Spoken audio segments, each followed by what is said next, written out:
আমি ক্লাব থেকে আসছি, ক্লাব ডেভেলপমেন্টে যেগুলো আছে সেই কাজগুলোতেই আমি কনসেন্ট্রেশন করবো ইন টার্মস অফ দ্য ক্লাবের ফ্যাসিলিটি বিভিন্নভাবে আসা।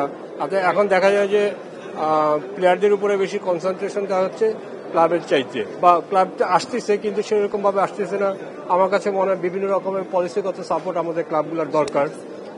সেটা গভর্নমেন্টের সাথে সহযোগিতা করেও আমরা নিয়ে আসতে হবে, বিসিবির সাথে বসতে হবে, এনএসির সাথে বসতে হবে।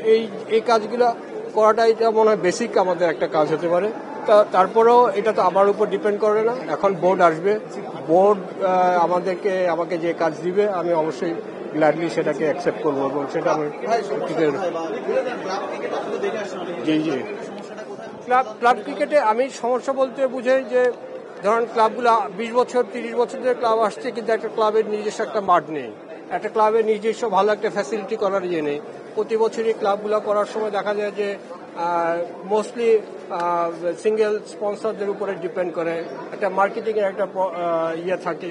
এই জিনিসগুলো মানে অ্যাট্রাকটিভ করা, এইগুলো আসলে আমাদের ক্লাবগুলোর জন্য খুব জরুরি দরকার হয়ে আসছে এবং এটা আমাদের অর্গানাইজারদেরও বিভিন্ন রকমভাবে আমাদেরকে প্রস্তুত করার অনেকটা সুযোগ আছে, যেটা আমরা হয়তো as a board as a whole আমরা করতে পারি।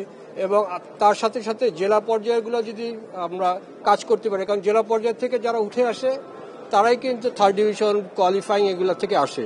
সো দুইটা সিনক্রোনাইজড হয়ে একসাথে সিমিলারলি আসলে আমার মনে হয় ওভারঅল যে ক্রিকেটের আমরা উন্নতির কথা চিন্তা করি সেটা মনে হয় আমরা অ্যাচিভ করতে পারবো। আমরা যেভাবে আগে কাজ করে যাচ্ছিলাম জাস্ট এখন সামনে আমরা ওইভাবে কাজ করব। সো মানে it's a big win for all of us, but ইনশাল্লাহ ভবিষ্যতে ভালোই হবে। ওরকম কোনো টার্গেট নাই, হোয়াট এভার ডিপার্টমেন্ট ওর যেটাই আমাদেরকে দেওয়া হয় বা আমাকে দেওয়া হয়, আইল বি হ্যাপি টু সার্ভ।